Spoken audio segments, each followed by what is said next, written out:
నా పేరు ఆసిం సురేష్ అండి. నేను చేనేత వర్గానికి చెందినటువంటి వ్యక్తిని.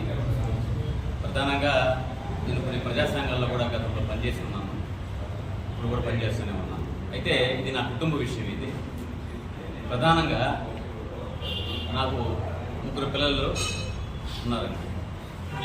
ఒక అమ్మాయి జాబ్ చేస్తుంది, ఇంకో అమ్మాయి కూడా జాబ్ చేస్తుంది. నా కుమారుడు అరవింద ఫార్మా కంపెనీలో 75,000 రూపాయలు శాలరీ తీసుకుంటూ క్వాలిటీ కంట్రోల్లో పనిచేస్తున్నాడు. Man course Aravinda pharma. ఇది గతంలో ఈ ముగ్గురికి పెళ్ళిళ్ళు అయినాయండి. ఈ పెళ్ళి సందర్భంలో 2020లో ఈ ఆసిం సుమన్ నా కుమారుడికి పెళ్లి జరిగింది. ఆ పెళ్లి చేసుకున్న తర్వాత తన భార్యను తీసుకొని అత్తగారింటికి ఇల్లేరికి వెళ్ళిపోయాడు. వెళ్ళిపోయి ఇంటి మొహం చూడకుండా వదిలేశాడు. తల్లి కూడా అనారోగ్యం అయితే కూడా పట్టించుకోవాలా, వదిలేశాడు. ఆ అనారోగ్య కారణాలతో మేము నెల్లూరు బొల్లిన హాస్పిటల్కి జాయిన్ చేస్తే కనీసం చూడడానికి కూడా రాలేదు. సుమారు 4 లక్షల రూపాయల దాకా కూడా మా ఆడబిడ్డలు మేము ఖర్చు పెట్టి అయినా కూడా మా భార్యని బతికించుకోలేకపోయాం. అయిపోయింది కార్యక్రమం. ఆ తర్వాత కర్మంత్రం 5 మంది స్టార్ట్ చేశాడు, నాకు ఇల్లు వాకిలు రాసిమని చెప్పి. మేము ఒకటే మాట చెప్పాము, ఇల్లు వాకిళ్ళు రాసిమము, అది మేము కష్టపడి సంపాదించినటువంటి ఇల్లు వాకిళ్ళు. నువ్వు నీకు ఆల్రెడీగా అరవింద ఫార్మాలో నువ్వు ఉద్యోగం చేస్తున్నావు, బ్రహ్మాండంగా బతుకు, లాస్ట్లో మతాంతరం అయిపోతే నీకు చెందొద్దని చెప్పాము. కానీ అతను ఎన్ని మాట వినకుండా పోలీస్ స్టేషన్లో నన్ను 2 కేసులు పెట్టి నన్ను రప్పించాడు. ఎస్ఐ గారు అజయ్ కుమార్ మనుగోలు. ఆయన అంటే ఇల్లు ఇచ్చేయమంటాడు. నేను ఇవ్వను సార్, నేను ఉండాలా, నా భార్య కూడా చనిపోయింది, ఆడబెట్టు ఉన్నారు, రావడానికి పోవడానికి ఉపయోగం ఉన్నది, వాడు చూస్తే వాడు భార్య వాడు ఆ ఇంటి మీద కన్నేసి నన్ను బయట పెట్టేసే పరిస్థితిలో ఉన్నారు, కాబట్టి ప్రజెంట్ అయితే వాళ్ళని కానివ్వని చెప్పాను. ఇది కూడా కాకుండా మధ్యస్థం చేస్తాను. మధ్యస్థం చేస్తే కూడా 10 లక్షల రూపాయలు మేము అతను రావాల్సిన వాటా 4 వాటాల్లో వాటాని ఇస్తామని కూడా ఆ ఎస్ఐ గారు చెప్పాను. అది కూడా ఎస్ఐ గారు పక్కన పెట్టేశాడు. నాకు ఎస్ఐ గారు గతంలో ఏం చెప్పారంటే, నువ్వు ఈగిపోతే నీ ఇంట్లో టెంట్ వేస్తాడు, నీ ఇల్లు తాళాల బాగా కొడతాను గతంలో అన్ని ఉంటాడు నాతో. అయినా కూడా మేము దాన్ని పెద్ద పట్టించుకోవాలి. అయితే నిజంగానే నేను 10వ తారీఖు అంటే గత నెల 10వ తారీఖు నాడు నేను బెంగళూరుకి మా పెద్ద పాప ఉంటే అక్కడికి వెళ్ళానండి. నేను వెళ్ళిన తర్వాత బస్సు కట్టి వచ్చి ఒక 4-5 మంది రౌడీలు తీసుకొచ్చి వాళ్ళ పేరు కూడా చెప్తాను మీకు, తాళాలన్నీ పగలగొట్టారు. ఇంటి చుట్టుపక్కల వారు చూశారండి పగలగొట్టడం కూడా. నేను నాకు ఫోన్ చేశారు, నేను రిటర్న్లో ఉన్నాను. ఆసిం సుమను, అతని భార్య అనుష, తర్వాత ఏమంటే కొంతమంది రౌడీలు తీసుకొచ్చి, ఆ చుట్టుపక్కల ఉండే రౌడీలు, ఇంటి అనుకూలంగా ఉండే రౌడీలు తీసుకొచ్చి తాళాలు 2 డోర్లు పగలగొట్టి ఇంట్లో బీరు వాళ్ళతో బయట వేసి మొత్తం ఇంటి తాళాలు వేసుకొని ఆక్రమణ చేసి బెదిరించడం మొదలుపెట్టాడు. ఇంటికాడికి వస్తే చంపేస్తాను, ఎవడు తిరుగుతాడో చూద్దామని చెప్పేసి వాడు బెదిరించడం, రౌడీలు పెట్టుకొని ఈ పద్ధతిలో కొనసాగిస్తూ ఉంటే నేను ఎస్ఐ మీద నమ్ముకోలేక డిఎస్పీ గారికి ఇన్ఫార్మ్ చేశాను. డిఎస్పీ గారికి ఇన్ఫార్మ్ చేస్తే 11వ తారీఖు వెంటనే వచ్చి ఇన్ఫార్మ్ చేసిన తర్వాత 12వ తారీఖు ఇన్ఫార్మ్ చేశాను. ఆయన ఏమంటారంటే, నీ సీఏ రాశాను, సీఏ గారికి పోమన్నాడు.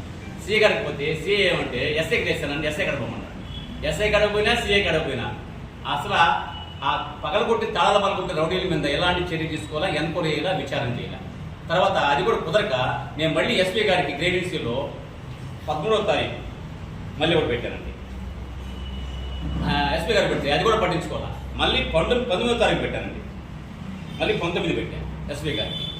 ఆ 10వ తారీఖు గ్రీవెన్స్లో కూడా అది కూడా ఎస్పీ గారు స్వయంగా దాన్ని పరిశీలించి సీఏ గారికి రెఫర్ చేశారు. సీఏ గారు మళ్ళీ ఎస్ఐకి రెఫర్ చేశారు.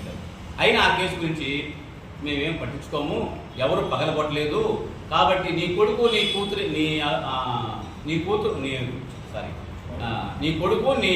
కోడలు మాత్రమే దీన్ని పగలగొట్టారు, వేరే వాళ్ళు ఎవరు లేరని చెప్పి చెప్తున్నాడు ఆయన. చుట్టుపక్కల విచారణ చేయలేదు ఎస్ఐ గారు. విచారణ చేయకుండానే మభ్యపెట్టి అక్కడ ఉన్నటువంటి స్థానిక నాయకుల్ని సపోర్ట్ తీసుకొని ఈ కేసు తప్పుదావ పట్టించి ఎవరి మీద ఒక కేసు పెట్టకుండా చేస్తున్నాడు ఎస్ఐ. ఇది ఈ నివేదికని ఎస్పీ గారికి రిటర్న్గా మనం గ్రీవెన్స్లో పెట్టాం కాబట్టి పంపించాడు. ఇది చాలా దుర్మార్గం. నేను ఎస్ఐ గారిని అడిగితే ఏమిటంటే నీ కొడుకు నీ కోడలే బాగా కొట్టారు, ఇంకెవ్వరు లేరు అంటే విచారణ చేశారు సార్ అంటే విచారణ చేశాను. చుట్టుపక్కల వాళ్ళు విచారించకుండా విచారించలేదు కదా. చుట్టుపక్కల వాళ్ళకి అందరూ తెలుసు, తాళాల బాగా కొడుతుంటే స్పష్టంగా చూసిన వాళ్ళు ఉన్నారు, ఆ శబ్దాలు ఎన్నోళ్ళు ఉన్నారు చుట్టుపక్కల. రేత్రి పూట 8:30 నేను నైట్ టైం పగలు కొడుతుంటే వాళ్ళు ఎవరిని కూడా వాళ్ళకి ఐడెంటిఫై ఉంది. అయినా కూడా ఎస్ఐ గారు దాన్ని పట్టించుకోకుండా తప్పుదో పట్టించాడు ఈ కేసుని. నేను లాస్ట్కి నిన్న కూడా గ్రీవెన్స్ పెట్టి శోభాలు పోతే మీరు లీగల్ అవ్వకండి ఆడకపోండి అంటే అసలు తాడాలు బదులు కొట్టుకోవాల్సిన సంగతి ఏం చేశారు అని అడుగుతున్నాను నేను. అసలు పోలీసులు ఇంత మొదటి ధరలు ఎదుర్కొంటారు.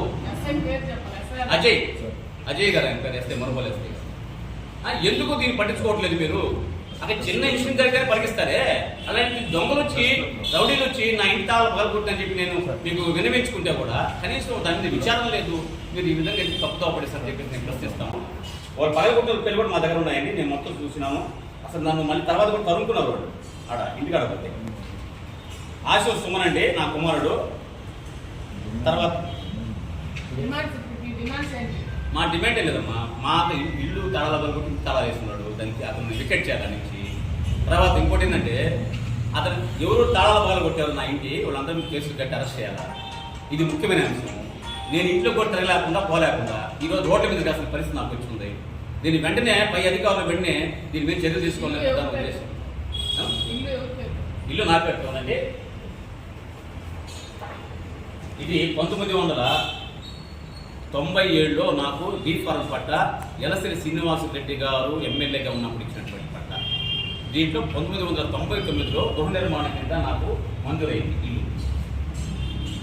ఇంటి పన్ను కూడా ఇప్పుడు దాకా 2024 ఇంటి పన్ను మొత్తం రికార్డు. దీంట్లో గృహ నిర్మాణం కూడా ప్రభుత్వం మంజూరు చేసింది, నేను కట్టుకున్నాను. ఒకే ఇల్లు కదండి, ఇల్లు బాడీకి వెళ్ళాడు.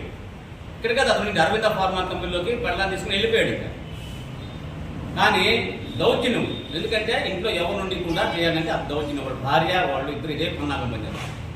తల్లికి తండ్రి కన్నం పెట్టేవాడు 75,000 జీతం తీసుకునేవాడు తల్లిదండ్రులు సంపాదించిన ఇంటి మీద ఆశ ఎందుకండి?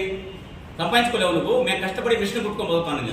నేను టైలర్ పని చేసుకుంటాను, రోజులు 300-400 కంటే ఎక్కువ అవుతాను. ఇది నా పరిస్థితి.